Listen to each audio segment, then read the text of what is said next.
Si Kayabyab daw, ang chairman ng Pitong Gatang. May narinig kasi kami, nausap-usapan, na nabanggit ang pangalan mo. Na may gusto ka raw sa kanya. Ano? Ang tapang talaga ng apog niya. Chairman Kayabyab! Aba, nagkatalo yun ah. Oo nga, no. Wala akong tatay Saan eh. siya nagpunta? Nandun sa palengke.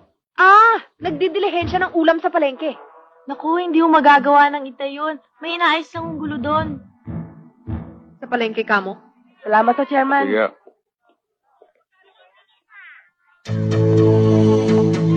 Chairman Kayabyab, Kapitana, naligaw kayo. hindi ako naligaw. Ikaw ang sinadya ko rito. Para linawin ang mga pambabastos na ginawa mo sa akin. Ha? Anong pambabastos ang ginawa ko Bakit mo ipinagkakalat na nagkakandara pa ako ng pag-ibig sa'yo? Bakit? Sino ka? Ano ka? Akala mo siguro napakaganda mo lalaki para maloko ako sa'yo. Hoy, no way. Hindi ako yung tipong babaeng mababaliw sa'yo. Kapitana, nakatingin sa atin yung mga tao. Huwag tayo mag-skandalo rito. Ano skandalo? Wala akong pakialam. Akala ko ba we have a democracy? I can say whatever I want, wherever I please, kahit saan. May reklamo? Akala mo siguro hindi makakarating sa akin, ano? Ganyan kayong mga lalaki. Pag nako-corner, para kayong mga hamong tupa, bumabaligtad. At ito, tandaan mo, kahit ikaw pinakamayamang lalaki, pinakagwapong lalaki, at saksakan ng romantikong tao, wala ka pa rin pag-asa sa akin dahil hindi kita type. Aba, teka, ang sinabi ko lang, maalat yung adobong linuto mo. Eh di binastos mo rin ako.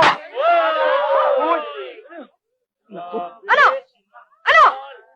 Wala ka palang binatbat?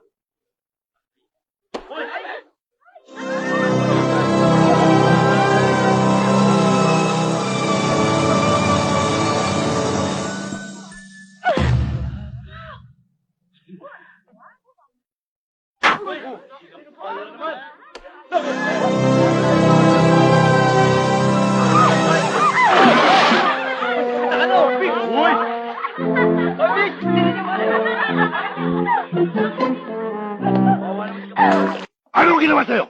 Si Chairman Kayabyab ng Pitong Gatang. Pinahiya ako tapos sinalikan ako sa harapan ng maraming tao. Walang yung chairman niya na. Tatatating ko siya. Kuya! Hindi naman ganun kagrabe, kuya.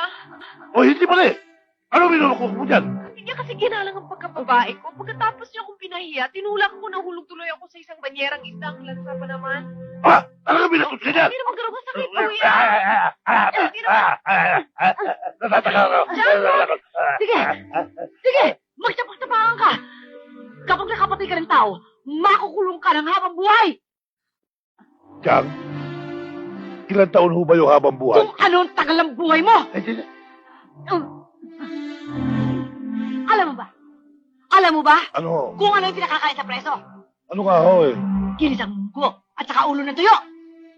Chang, di papayat ako.